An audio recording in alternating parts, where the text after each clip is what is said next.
Oh, Jane, I'm so glad you've come. Dolly, what a terrible thing. I know. Rather thrilling, isn't it? Agatha Christie's Miss Marple is making a comeback.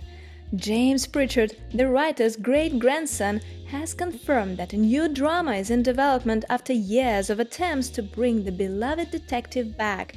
And rightly so, Miss Marple's stories are some of Christie's finest. It's exciting that the Christie estate has finally revealed a fresh adaptation of the iconic detective's adventures is in the works. But the big question is, who will step into the role of our dear Miss Marple? Let's explore the possibilities and find out, so keep watching this video. Hi, you there. Hi. You're calling me? Of course I was calling you. Who do you think I was calling? A cat? Has it occurred to you that the last on-screen adaptation of Marple aired over a decade ago, back in 2013? The role was then played by the brilliant Julia Mackenzie. Her sturdy, tweedy village sleuth was well executed, yet she didn't become everyone's favorite. She inevitably faced comparisons with a long list of talented actresses who had played the part before her.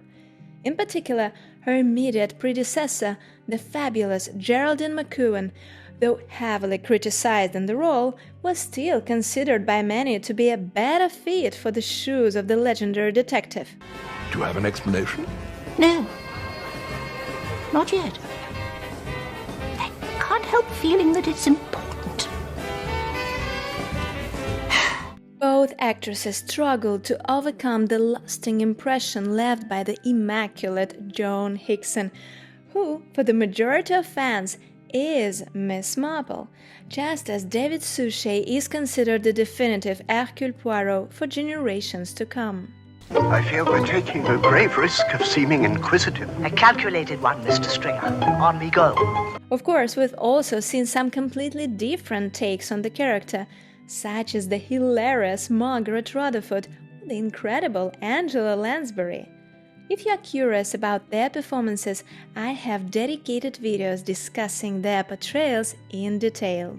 So, as you see, many different actresses have put on the sleuth lady head over the decades. Some were even fortunate enough to receive praise from Agatha Christie herself.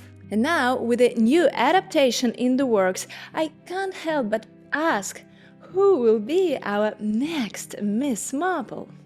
Not quite the gentle, fluffy old lady you look, are you? I don't know whether to take that as a compliment. You can take it any way you like.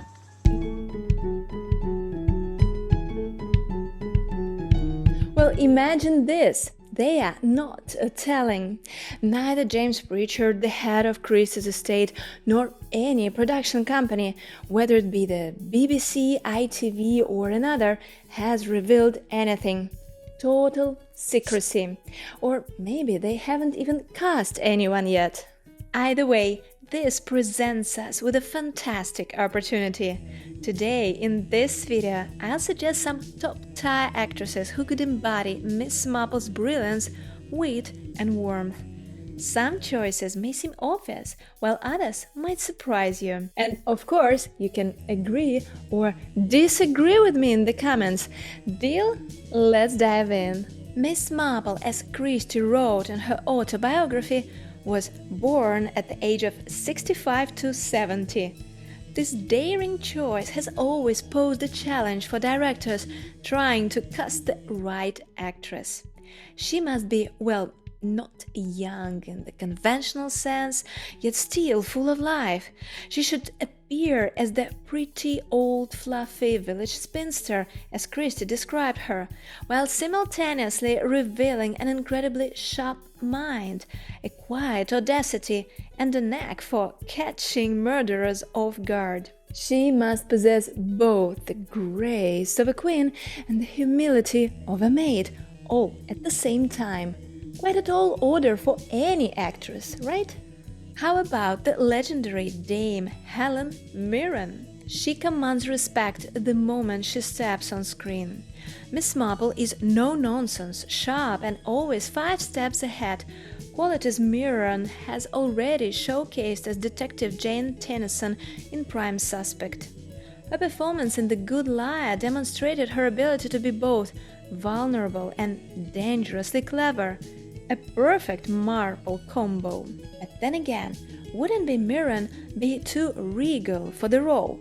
After all, she was the queen.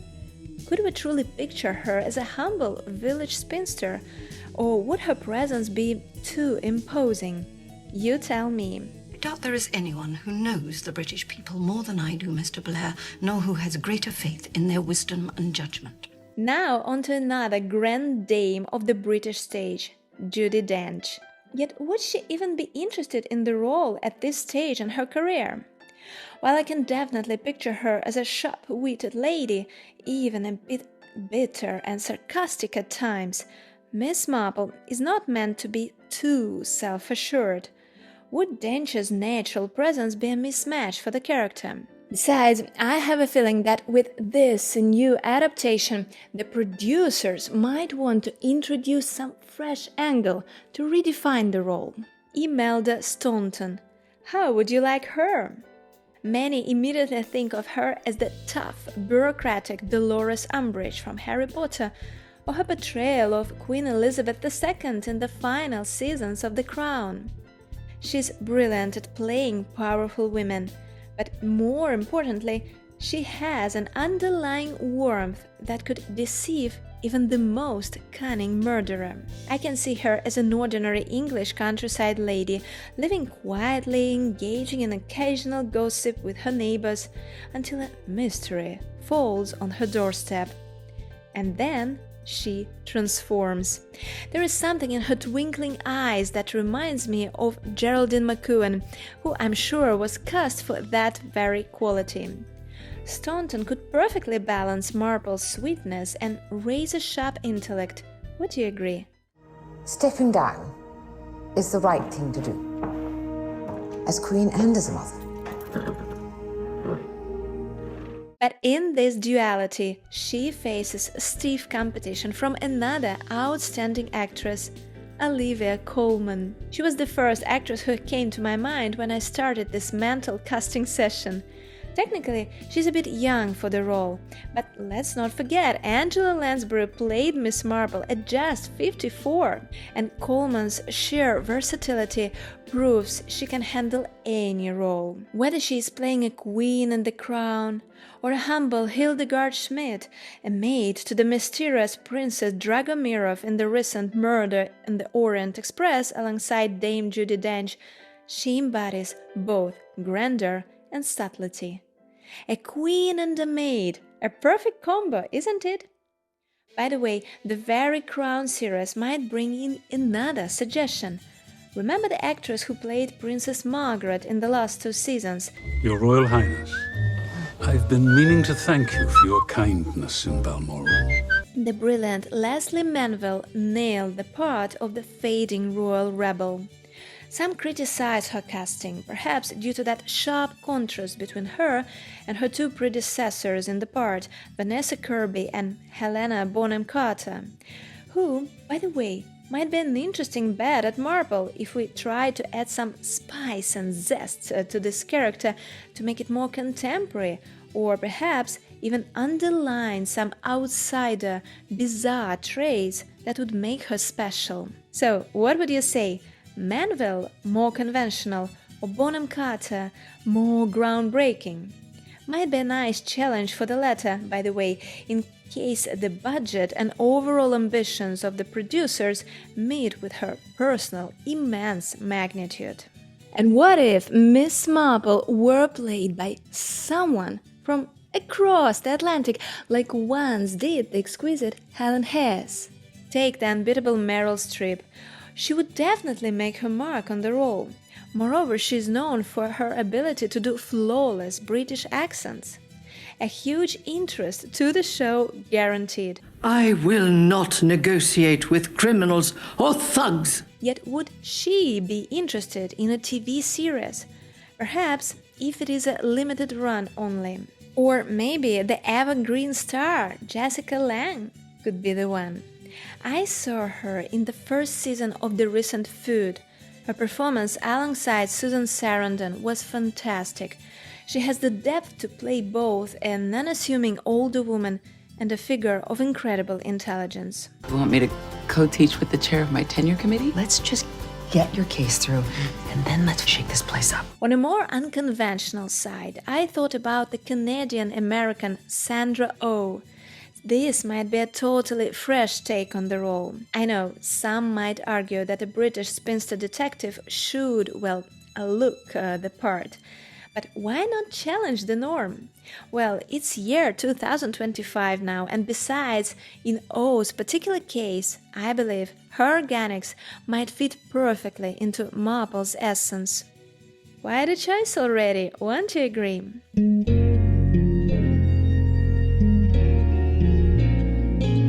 Time for me to pick up my top 3 and for you to start drafting your suggestions in the comments. So I'll begin with my 3rd place. I think we may well face the updated version of Marple stories, which would make them closer to our epoch. Think of Sherlock with Cumberbatch, for example. In this case, Helena Bonham Carter or Sandra Oh might be a really daring and striking choice. Yet, why not, right? I'd pick Sandra.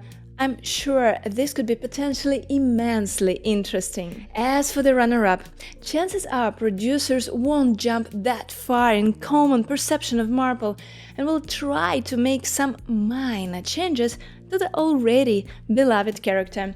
And in this case, Imelda Staunton might be the perfect solution. This famous twink in the eye is unbeatable. I tried to mimic the twink in the eye. And finally, my number 1 suggestion would be Olivia Colman.